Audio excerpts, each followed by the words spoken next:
Hello दोस्तों, तो स्वागत है आप सभी का अपने यूट्यूब चैनल नीतीश चैनल में। तो दोस्तों आज के इस वीडियो में हम बात करने वाले यहाँ पे टॉप 15 सब्जेक्टिव प्रश्न के बारे में।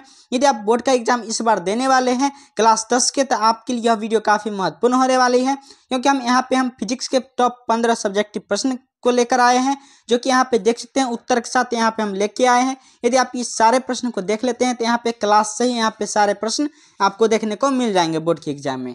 यहाँ पे अधिकांश प्रश्न इसी क्लास से देखने को मिल जाएंगे, और यहाँ पे हम एक दो वीडियो और बना देंगे। यदि आप वह भी वीडियो अगर देख लेते हैं तो सारे के सारे प्रश्न इसी क्लास से यहाँ पे आने वाले हैं, इसलिए आप वीडियो में अंत तक बने रहिएगा। चैनल पर नहीं तो चैनल को जरूर सब्सक्राइब कर लीजिएगा, साथ में बेल आइकन को प्रेस कर लीजिएगा, ताकि हमारा सारा नोटिफिकेशन आपको टाइम टू टाइम पहुँचता रहे। और एक न्यू चैनल भी आपको डिस्क्रिप्शन बॉक्स में दे दिया गया है, यदि आप उसको सब्सक्राइब कर लेते हैं तो वहाँ पर हम इसका वीडियो सारा का सारा डालते रहते हैं चैप्टर वाइज। तो चलिए हम यहाँ पे स्टार्ट करते हैं वीडियो को, और आपको एक एक करके प्रश्न को बतलाते हैं। तो चलिए हम प्रश्न को स्टार्ट करते हैं। यहाँ पे हम एक एक करके यहाँ पे टॉप 15 प्रश्न को यहाँ पे बतलाने वाले हैं। चलिए हम पहला प्रश्न को देखते हैं, जो कि देख सकते हैं काफी बार आपके बोर्ड के एग्जाम में पूछे गए प्रश्न है। पहला प्रश्न कहता है, प्रकाश के परावर्तन से आप क्या समझते हैं। चलिए हम इसके आंसर को देखते हैं, और आंसर आप ऐसे ही लिखिएगा जैसे यहाँ पे हम लिखा रहे हैं। आपके बोर्ड के एग्जाम में यहाँ पे फुल में फुल मार्क्स मिलेंगे। देखते हैं इसके उत्तर। देख सकते हैं, किसी बिंदु स्रोत से निकली प्रकाश की किरणें किसी परावर्तक सतह पर पड़कर पुनः वापस लौट जाती है, तो लौटने किस घटना को प्रकाश के परावर्तन कहते हैं। यानी यह प्रश्न काफी महत्वपूर्ण है, आप इसको अच्छी तरह से याद कर लीजिएगा कि प्रकाश के परावर्तन किसे कहते हैं या प्रकाश के परावर्तन क्या है। तो आप इस तरह से इसका आंसर लिख दीजिएगा। चलिए हम चलते हैं दूसरे प्रश्न की ओर। दूसरा प्रश्न यहाँ पे देख सकते हैं। दूसरा प्रश्न कहता है, दृष्टि दोष क्या है, यह कितने प्रकार के होते हैं। दृष्टि दोष क्या है, यह कितने प्रकार के होते हैं। तो देखते हैं इसके उत्तर। मानव नेत्र में उत्पन्न वह विकार या दोष जिसके कारण कोई व्यक्ति किसी वस्तु को निकट या दूर स्थित वस्तु को स्पष्ट रूप से नहीं देख पाता है, उसे दृष्टि दोष कहते हैं। दृष्टि दोष मुख्यतः 3 प्रकार के होते हैं। यानी दृष्टि दोष कितने प्रकार के होते हैं, 3 प्रकार के होते हैं। कौन कौन होते हैं, निकट दृष्टि दोष, दूर दृष्टि दोष और जरा दूरदर्शिता।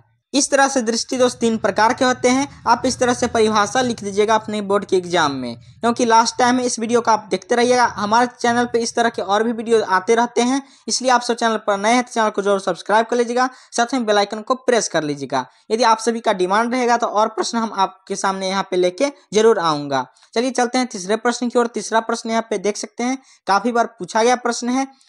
वर्णपट या स्पेक्ट्रम क्या है। देखते हैं इसके उत्तर। यानी वर्णपट या स्पेक्ट्रम क्या है। तो देख सकते हैं, प्रकाश के वर्ण विक्षेपण के फलस्वरूप पर्दे पर 7 रंगों की रंगीन पट्टी प्राप्त होती है, जिसे हम वर्णपट या स्पेक्ट्रम कहते हैं। यानी प्रकाश की जब वर्ण विक्षेपण होती है प्रिज्म से, यानी यह प्रिज्म है, इधर से यहाँ पे प्रकाश का वर्ण विक्षेपण हुआ, और यहाँ पे जो पर्दे पर 7 रंगों की रंगीन पट्टी प्राप्त होती है, यानी पर्दे पर जो 7 रंग की रंगीन पट्टी प्राप्त होती है, उसे हम वर्णपट कहते हैं। चलिए हम चलते हैं अगले प्रश्न की ओर। अगला प्रश्न यहाँ पे देख सकते हैं कि प्रतिबिंब क्या है, यह कितने प्रकार की होती है। चलिए हम देखते हैं इसके उत्तर। यहाँ पे देख सकते हैं कि किसी बिंदु स्रोत से निकली प्रकाश की किरणें परावर्तन या अपवर्तन के बाद जिस बिंदु पर मिलती है या मिलती हुई प्रतीत होती है, उसे हम उस बिंदु स्रोत का प्रतिबिंब कहते हैं। यह 2 प्रकार के होते हैं। यानी प्रतिबिंब किसे कहते हैं, जब प्रकाश सूर्य से निकलती है और परावर्तन और अपवर्तित होती है, तो उसके बाद जिस बिंदु पर मिल जाती है या मिलती हुई प्रतीत होती है, उसे हम प्रतिबिंब कहते हैं। प्रतिबिंब 2 प्रकार के होते हैं। पहला वास्तविक प्रतिबिंब होते हैं, और दूसरा काल्पनिक प्रतिबिंब यहाँ पे हो जाएंगे। यानी प्रतिबिंब 2 प्रकार के होते हैं। अब चलिए चलते हैं 5वें प्रश्न की ओर। 5वां प्रश्न यहाँ पे देख सकते हैं, काफी बार पूछा गया प्रश्न है, और यह पिछले बार भी पूछा गया था प्रश्न। अवतल दर्पण के 3 उपयोग लिखे। यानी अवतल दर्पण के 3 उपयोग लिखना है। तो यहाँ पे देख सकते हैं, अवतल दर्पण के उपयोग निम्नलिखित है। यानी कौन कौन से उपयोग है यहाँ पे देख सकते हैं। नीचे हम जैसे आते हैं यहाँ पे देख सकते हैं, हजामती दर्पण के रूप में। दूसरा जो है रोगियों की आंख, का नाक, गले की इत्यादि की जांच में। और यहाँ पे तीसरा जो हो जाएगा सोलर कुकर में हो जाएगा। और चौथा यहाँ पे देख सकते हैं सर्च लाइट में यहाँ पे हो जाएगा। यानी यहाँ पे हम 4 उपयोग बतला दिए हैं। यहाँ पे बोर्ड के एग्जाम में 3 ही उपयोग पूछा गया था। आप अपने हिसाब से यहाँ पे और भी उपयोग लिख सकते हैं। चलिए चलते हैं 6ठे प्रश्न की ओर। 6ठा प्रश्न यहाँ पे देख सकते हैं, काफी महत्वपूर्ण प्रश्न है, और इस बार आ भी सकता है। आवर्धन क्या है। यानी आवर्धन क्या है, देखते हैं इसके उत्तर। प्रतिबिंब की ऊंचाई एवं वस्तु की ऊंचाई के अनुपात को आवर्धन कहते हैं। इसे हम m से सूचित किया जाता है। यहाँ पे हम स्मॉल m लिखे हैं, क्योंकि स्मॉल m से ही आवर्धन को सूचित किया जाता है। यहाँ पे कैपिटल M अगर लिख देते तो यहाँ पे आवर्धन क्षमता हो जाती, जो कि गलत हो जाता। इसलिए आप सब यहाँ पे आंसर इस तरह से लिखिएगा। इसका यदि सूत्र की बात करें तो यहाँ पे m बराबर जो हो जाता है यहाँ पे h2 बट्टा h1 हो जाएगा। h2 जो है यहाँ पे प्रतिबिंब की ऊंचाई है और h1 जो है यहाँ पे वस्तु की ऊंचाई हो जाएगी। अब चलते हैं अगले प्रश्न की ओर। यहाँ पे देख सकते हैं अगला प्रश्न यहाँ पे 7वां प्रश्न कहता है प्रकाश के अपवर्तन से आप क्या समझते हैं। प्रकाश के अपवर्तन से आप क्या समझते हैं, यह भी काफी महत्वपूर्ण प्रश्न है। यह बोर्ड के एग्जाम में इस बार भी आ सकता है। चलिए देखते हैं इसके उत्तर। प्रकाश के एक माध्यम से दूसरे माध्यम में प्रवेश करने पर उसके दिशा में होने वाले परिवर्तन को प्रकाश का अपवर्तन कहते हैं। यानी जब प्रकाश की किरण एक माध्यम से दूसरे माध्यम में प्रवेश करेगी तो उसके दिशा में जो भी परिवर्तन होगा उसे हम प्रकाश के अपवर्तन कहते हैं। अब चलिए चलते हैं अगले प्रश्न की ओर। अगला प्रश्न यहाँ पे देख सकते हैं 8वां प्रश्न कहता है टिंडल प्रभाव क्या है। टिंडल प्रभाव क्या है, यह काफी महत्वपूर्ण प्रश्न है। चलिए हम देखते हैं इसके उत्तर। यहाँ पे देख सकते हैं टिंडल प्रभाव है, इसका उत्तर देख लेते हैं। कोलाइडी कणों द्वारा प्रकाश के प्रकीर्णन की घटना को प्रदर्शित करने वाले प्रभाव को टिंडल प्रभाव कहते हैं। यानी कोलाइडी जो कण होते हैं उसके द्वारा जो प्रकाश के प्रकीर्णन होती है उसमें जो प्रदर्शित करते हैं प्रभाव उसको हम टिंडल प्रभाव कहते हैं। इस तरह से आप आंसर लिखिएगा। अब चलिए चलते हैं 9वें प्रश्न की ओर। 9वां प्रश्न भी काफी महत्वपूर्ण है और इस बार भी आ सकता है प्रश्न। देख सकते हैं 9वां प्रश्न कहता है अंतरिक्ष यात्री को आकाश काला दिखता है क्यों। यानी अंतरिक्ष यात्री को आकाश काला क्यों दिखता है। चलिए देखते हैं इसके उत्तर। अंतरिक्ष में कोई कण उपस्थित नहीं है, अर्थात वहाँ कोई वायुमंडल नहीं है, इसलिए वहाँ प्रकाश का प्रकीर्णन नहीं होता है। प्रकाश के प्रकीर्णन नहीं होने के कारण अंतरिक्ष यात्री को आकाश काला दिखता है।